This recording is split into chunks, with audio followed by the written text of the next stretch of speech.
Wake up, MF. My friends, welcome to the Wake Up Podcast. I'm your host, Frederick Intelman, but you can call me Freddy Luv. And today I have a very special lady to introduce, multi-talented Nanybel Salazar. And in addition to being my friend for years, she's a tremendous artist and she produces these amazing paintings. So check her out. And additionally, Nanybel helps leaders, influencers, and common individuals create healthier and happier relationships. She's a relationship reinvention expert and consultant, and she's contributing to the new book. She's now an author, a co-author, in the new Wake Up anthology titled A Women's Guide to Transformation, Prosperity, and Health. And Nanybel, you have to be very excited to be amongst such a fantastic group of empowered women across the globe.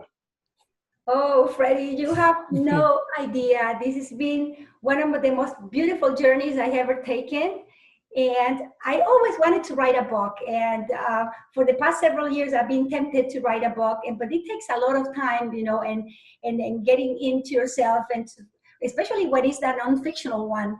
And so having to have a chapter in a book where 30 other women are contributing to, and all of them is about transformation and health and all of these things that are so empowering and inspiring to other people, has been such an amazing journey for me. Actually, getting to know them, although not personally, has been incredible and inspiring and touching. I have learned some of the incredible stories, and I couldn't be happier for this opportunity. Seriously, it's been wonderful.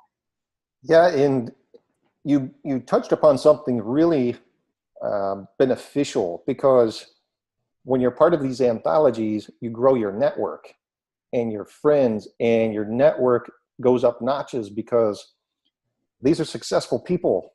They're all experts.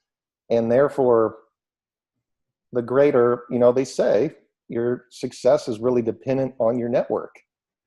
Yes, and the beauty of it is that all of them, we are from different parts of the globe, literally. Like, I had an interview yesterday with a lady from Australia, and we are connected with another one in New Zealand, and one other from Canada, and another in India. We are from everywhere.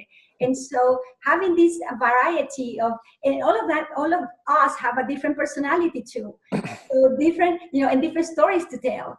And so, in different levels too. So it's really magical to get all of us together in such a journey to share stories, powerful stories, with the hope that people are going to resonate with them and be helped somehow through our pains and sorrows, or our experiences in life, whatever it was that we have lived, And so it has been a magical journey with them.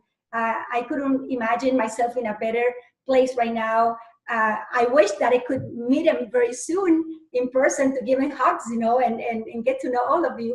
Actually, to get together with the guys too, because for the men book is going to be good too. It's going to be amazing. It's going to be amazing. The Awoken Man book, powerful, powerful men, like nothing I've ever encountered. A lot of people out there claim to be, let's just say it, awoken or aware, whatever you want to call it. But with everyone that I've met, they're truly on purpose, heart-centered, and they care. They really care. And it's something really special to, it gives me personally hope in this crazy 21st century world where it seems people just don't care about each other anymore, and are wired more towards consumption and consumerism rather than their neighbor, their friend, their family, and will do anything to climb a ladder over you. But so to be involved in such a project with such powerful leaders is really amazing, such as yourself. This is amazing. I get to interview all these empowered women in the same boat. And speaking of which, why don't you give us a little insight on your chapter? Well, my chapter, as like everything I write, is very bold, and it's pretty much debunking all the stigma and the taboos and the lies that go around divorce. And Oh, yeah, so I chose that chapter because I've been divorced multiple times, and it has been a life changer for me. It really took a lot of my years on this planet to come into peace, with the terms of feeling ashamed and all of the things that the fear, being rejected, the fears of being accused or laughed at, which I have, by the way. And so all of the things got me to write something that will be compelling enough for people to read and understand that nobody can put oneself in somebody else's shoes. We all have a different path to take, and so when it comes to judgment and it comes to, it's really easy for people nowadays to judge everybody else. And but when they don't walk in their own shoes, they don't know what the path you have walked. And so I have become a lot more humble through my divorces and my experiences in life. The fact that I have lived in 4 countries and at least 10 cities, and see how people interact and be married with different guys from different countries and different cultures as well, that got me a big understanding of what is the core issue that most of us have on this planet when it comes to get together as a man, as a woman, to have a family, to bear children, and to have a safety environment for those children to grow. And I don't know, nowadays, I don't know one person who doesn't know somebody that has gone through divorce. that's right. Child or somebody that's been divorced. And so, divorced people is not just the divorced couple. It affects their friends, it affects their family, it affects their children if they have any. And so it's just like a ripple negative effect into the world. And so one of my visions is a big vision that I have is to reduce the divorce rate in the world.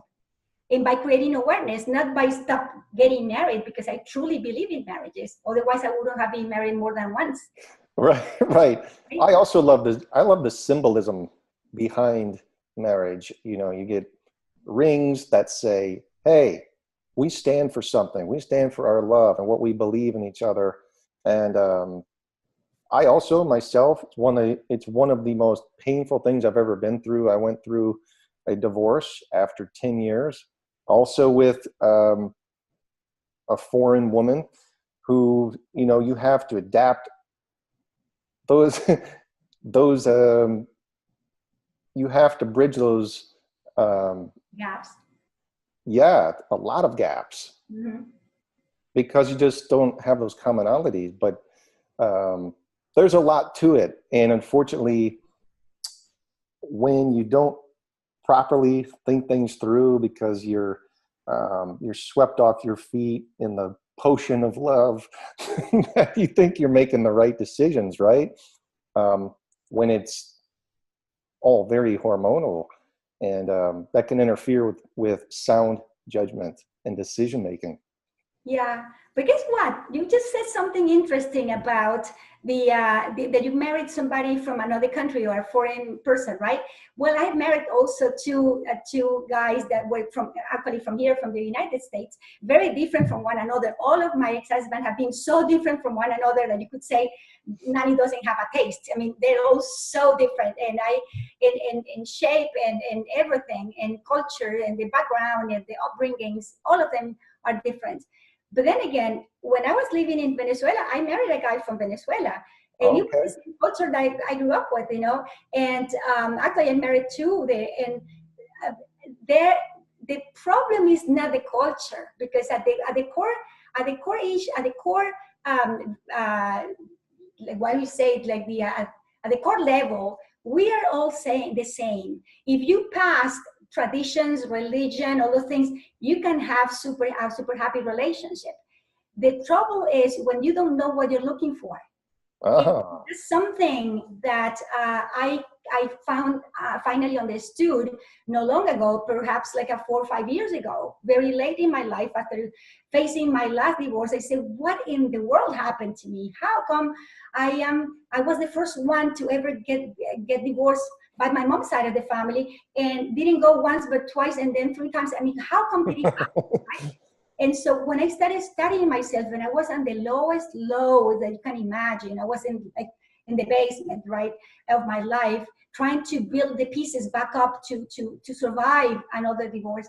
I started studying what was it, and started looking for the issues, the core issues.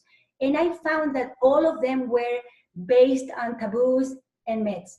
All of them.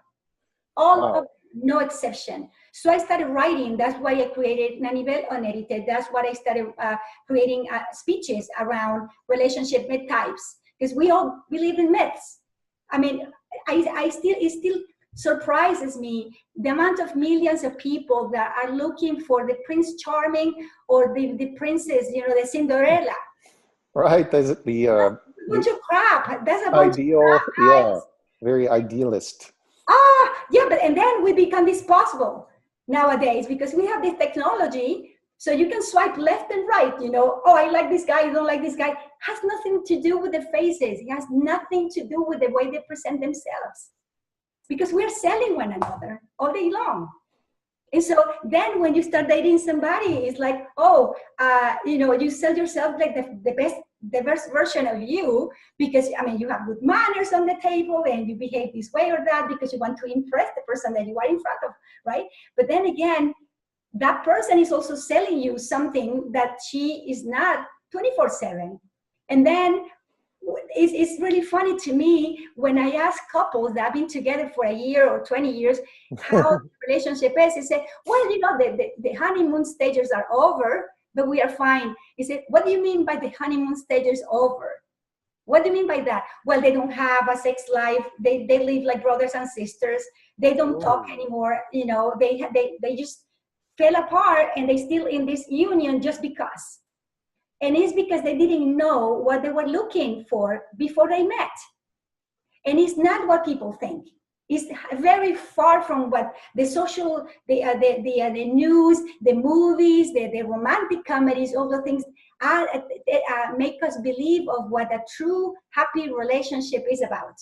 What in your opinion should individuals be looking for to sustain? What in your opinion should individuals be looking for? Well, actually, I have videos on that. Wonderful. Yeah, what to look for in a potential partner. Yeah. Because the thing is, when you start seeing red flags, unfortunately, we start seeing red flags, and we ignore them. And so we find the jokes really funny. Let's say that you meet, you're single. Let's say that you're single. I know that you're married and happily married. Let's say that you're single and you encounter, on a first date, a gorgeous girl, like your wife. When the first time you met, you met this wonderful girl. She looked gorgeous, and you were hooked, to that beautiful face, and she was hooked to you. And then you start having a conversation and being sassy and feeling sexy, and you want all these things, and you want to feel excited, and you want to make love to the person. You have to have sex. So all those things start rolling in your head.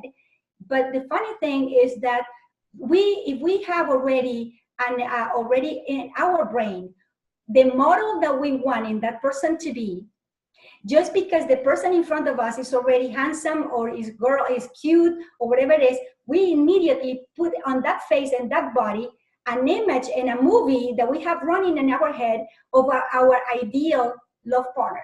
Oh, wow. And that person can be completely different. And so when I hear the honeymoon stages are over, to me, that means, it's like finally they saw each other the way they are. Right. They saw the real That's person. Exactly right. Yeah. Behind the shell, right? And the person has been himself or herself all along. Is that we didn't see it because we were blinded by the beautiful person that we saw the outside, the shell, whatever they were selling us to attract us into their lives. So that's why just one tip. That's like the tip of the iceberg. There's so many ways to look for a potential partner and just get all the crap that you believe that you are looking for. when I hear somebody say, oh, I just like blondes with blue eyes, or I like this, dark skin and from the Caribbean, or that's, oh boy. that's BS. That is BS. Of course, you have a type, you have a type. But guess what? Out of my husbands, all of my husbands, actually 4 of them. The first one, my children's dad, was my only type. The other 3 were not, physically speaking. And I fell madly in love with 3 of them. So that's incredible. It wasn't about the looks at all. And obviously, with you being an artist, I'm actually surprised you say that, because I think most artists that I know, I consider myself an artist, very aesthetic. I love nice things. I love beauty. But after having been through a marriage, there's so much we're not taught about what you're getting into. And it's just incredible why we're not taught the proper skills in school. I mean, it blows my mind, because in real life, you need these skills. Life's all about relationships. Yeah.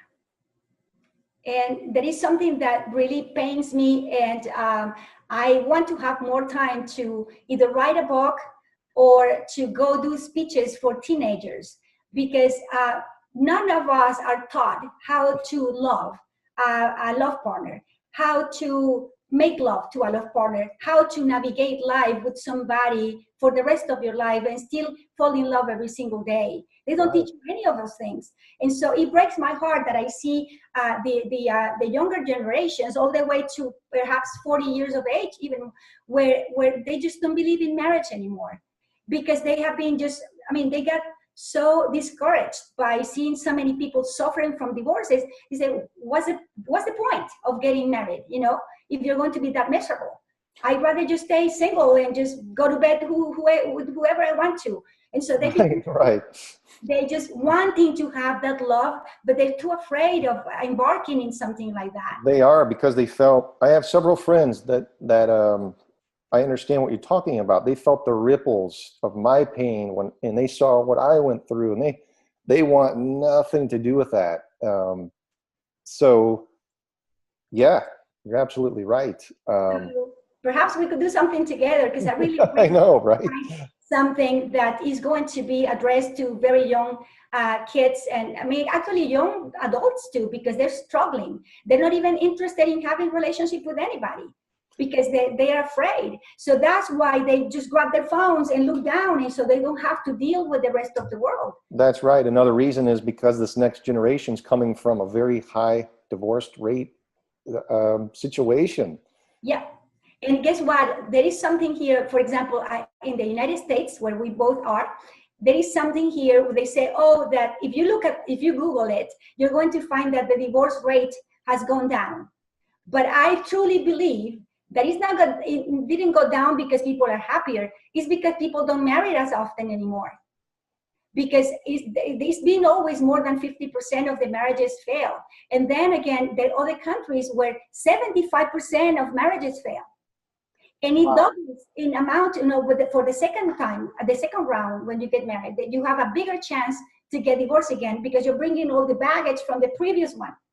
Right. So you have to heal all that crap. That's right. You have to unlearn everything that you learned from your parents, all the traditions, all the things. You have to shut the doors and unlearn all that, and then relearn from brand new, to start seeing from a different perspective what it is about.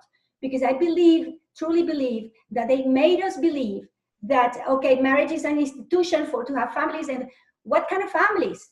If you're going to get divorced, if you don't know who you're marrying. And I know so many couples, Freddie, I have said it actually in my videos too, in speeches, that have been married for 20, 30, 40 years, and they haven't made love to their spouses for the last 20 or 30 years. Oh boy. They become like brothers and sisters.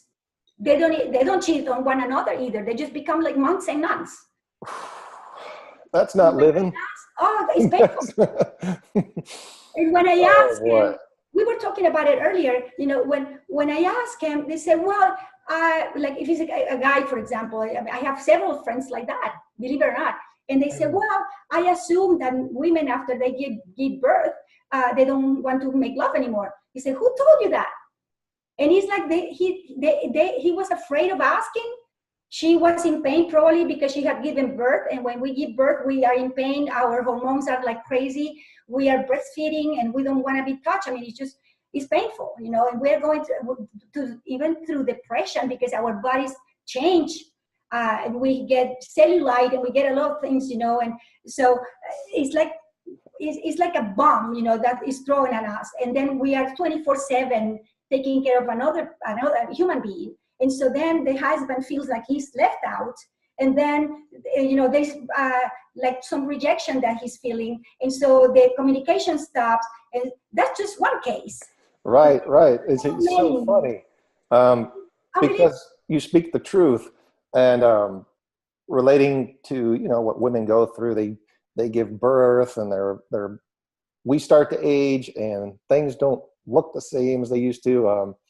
Rodney Dangerfield used to be one of my favorite comedians. You know who that is? And, yes, absolutely. I heard him say one time, he said, yeah, my wife and I have been married for 40 plus years and we don't have sex anymore because we take our clothes off and we just start laughing at each other. It was the brilliant part of that joke is because of exactly what you said, where couples become disenchanted with one another because of external things that don't even matter. Yeah. You know, the true love is authentic connection. And so great to know there's someone out there like yourself that's an expert in the field and gives hope to anybody experiencing relationship issues. Nanybel is your woman. I have a couple minutes left here. Can you tell us something about that? Is it a picture? Or did you paint that to your right, over your right shoulder? Yes, this is one of my paintings. Oh, that's amazing. Yeah, it's one of my paintings. This actually is an award winner. Wow. I paint this painting because you can see the Fuji mountain in the background, and this is a geisha, and so I call it traditional perfections. And I put it on purpose. I put it on the easel today because of the topic we were going to speak about. You know, when we talk about taboos and myths and not having the right to speak up, just think of a geisha. You know, these girls are probably 12, 13 years old. Oh boy. They've been trained since they are very little to serve men and to be just perfect. They have to be perfect, literally, you know, so the standards are extremely high. And those girls are very unhappy. They look beautiful, they look perfect, but, you know, deep inside, they're pretty much empty. So when it comes to traditions, it's really interesting to see how people and traditions have gone throughout the world for so many centuries and thousands of years, and they still exist where we cannot be ourselves. So when we don't have the right to communicate, when we don't have the right to just lay in bed with our love partner and say, I am here all for you, just like, let's play, instead of being just silent, you know, and whatever happens, it happens. So yeah, this is my art, and I've been an artist ever since I was born, I believe, because just like you, I have that, I was the artsy in my family all my life. And I was always with a pad and pencils and drawing ever since I was very little. My grandmother was my first teacher. She started teaching oil paintings, and then I got this passion for eyes, and I started drawing at 10, eyes, and then portraits. And then I went to a semi-art school in France when I went to college. Wow. And, so it's been quite a ride. I love what I do. It's mostly by commission. Okay. I'm now a jury member of the Portrait Society of Atlanta, member of excellence of the Southeastern Pastel Society, and I've won a lot of awards, and it's been beautiful. I haven't painted in about 3 years now. It's crazy. Come on, get back on it. Well, I've been putting all my energy into Nanybel Unedited. Okay.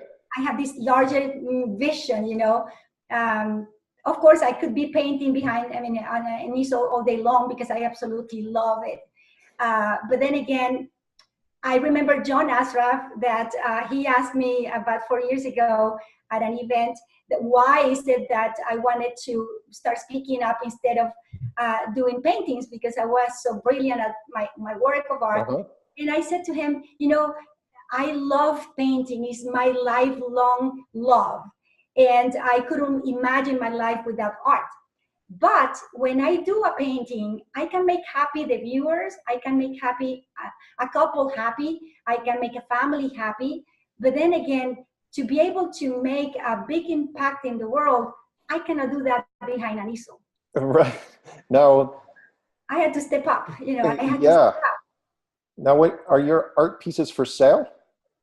Some of them are, yes. Okay. I have some for sale. Usually they're by commission, but these kind of paintings, I call them what they call gallery portraits, because most of my work was by commission. I didn't have enough work of art to exhibit, you know, and to I see. the art societies and to compete and submit my work and be, you know, present. So I had to start painting all the kind of paintings. I mean, this one doesn't belong to anybody. This is my creation. So the idea was for me to be able to exhibit with other artists and compete and be able to win awards and all those things. So yeah, so I have I have probably like 15 pieces that That's amazing. On my website. Amazing talent. Thank you so much. Yeah, and I've been to galleries all over the world, including the Hermitage. I'm a huge Rembrandt fan. I've been all over the world to the galleries in my formative years. But how can people find out about your coaching? Where can they go to? For the consulting as a relationship consultant, they can go to Nanybel Unedited. Okay. So you can spell it. It's Nanybel. That's my first name, and then the word unedited.com. And you're going to find a lot of information. I have a couple of programs that are really fast. I got super sick of having going through therapy and counseling for so many years to try to save my marriages, and they failed anyway. And so I found that there was a faster way I could help people to heal a lot faster when I found out what the core issue was, because the therapists are not taught that in school. Right, right. Psychiatrists are not taught that in school. And so I had to live all through all those experiences to be able to help others to not go through what I went through. So that's why I created what Nanybel Unedited. And this is nanybel.com, which is easier too. That's my art website. Well, we really appreciate you. And I want to thank you for being on this Wake Up Show podcast. It's been an absolute pleasure. I could talk to you for hours. I know. We have to talk soon again. For sure. Thank you so much. Thank you so much, Frederick. I love you. Thank you. Bye. Take care. You too.